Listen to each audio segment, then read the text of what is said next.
որպեսզի մի քիչ ավելի թեթև, ավելի հանգիստ ու ավելի հաճելի ապրենք, ֆինանսական մեր բարեկեցությունը լինի հոգուտ մեզ, այլ ոչ թե ֆինանսական չբարեկեցություն լինի, իմ կարծիքով ավելի ճիշտ է փողին վերաբերվել որպես թեթև, որպես հետաքրքիր, որպես քո համար լավ մի գործիք, որը քո կյանքը ավելի հեշտ է դարձնում, քո կյանքը ավելի հետաքրքիր է դարձնում եւ քեզ տալիս է ազատություն։ Երբ մարդու գրպանում կա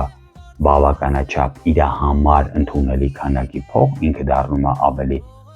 ինքնավստահ, ինքը դառնում է ավելի ազատ ու ինքը դառնում է ավելի ստեղծագործող։ Մենք սկսում ենք մտածել ոչ թե ինչքան փող պետք է ծախսենք ինչ որ բան ստեղծելու համար, այլ մտածում ենք ոնց անենք, որ այդ բանը ավելի լավ լինի, ավելի գեղեցիկ լինի, ավելի ընդունելի լինի